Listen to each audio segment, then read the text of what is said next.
ആന്ധ്രാപ്രദേശിലെ അനന്തപൂർ ജില്ലയിലെ ലെപാക്ഷി ഗ്രാമത്തിൽ സ്ഥിതി ചെയ്യുന്ന ഈ ക്ഷേത്രം വിജയനഗര ശൈലിയിലുള്ള അതിപൃഥക്മായ ശില്പകലയുടെ ഉജ്ജ്വല ഉദാഹരണമാണ്.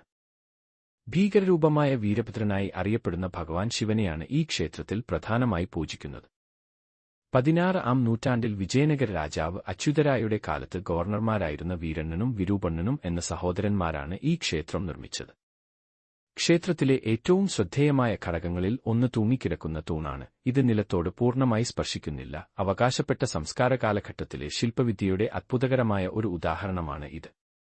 ക്ഷേത്രമുരുളുകളും ചുവരുകളും അനേകം ദേവതകളും നൃത്തജ്ഞന്മാരും സംഗീതജ്ഞന്മാരും ചിത്രീകരിച്ച അതിഗൃഹീതമായ ശില്പങ്ങളാൽ അലങ്കരിക്കപ്പെട്ടിരിക്കുന്നു.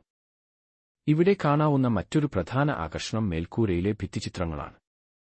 രാമായണവും മഹാഭാരതവും അടക്കമുള്ള പുരാണ കഥകൾ അടിസ്ഥാനമാക്കി പ്രകൃതിദത്ത വർണ്ണങ്ങളാൽ വരച്ചിരിക്കുന്ന ഈ ചിത്രങ്ങൾ ഇന്നും അതിന്റെ തനതായ ഭംഗി നിലനിർത്തുന്നുണ്ട്. ക്ഷേത്രത്തിന് സമീപമുള്ള മഹത്തായ കല്ലിൽ പുകയ്ത്തിയ ഏകശിലാനന്ദി ശില്പം ഇന്ത്യയിലെ ഏറ്റവും വലിയവയിൽ ഒന്നാണ്. ക്ഷേത്രത്തോട് നേരെ മുഖാമുഖമായി നിൽക്കുന്ന ഈ വിഗ്രഹം ക്ഷേത്രത്തിന്റെ ഭംഗിക്ക് കൂടുതൽ ഭാരമേകുന്നു. ലെപാക്ഷി എന്ന പേരു രാമായണത്തിലെ ജടായുവുമായി ബന്ധപ്പെട്ട ഒരു കഥയുടെ അടിസ്ഥാനത്തിലാണ് വിശ്വസിക്കുന്നത്. രാവണൻ സീതയെ അപഹരിച്ചപ്പോൾ ജടായു അവളെ രക്ഷിക്കാൻ ശ്രമിച്ചു എന്നതും അദ്ദേഹം വീണപ്പോൾ രാമൻ ലെപക്ഷി പക്ഷിയെ ഉയിർത്തെഴുന്നേൽക്കൂ എന്ന് വിളിച്ചതിൽ നിന്നാണ് ഈ പ്രദേശത്തിന് ലെപാക്ഷി എന്ന പേര് ലഭിച്ചതെന്നുമാണ് വിശ്വാസം.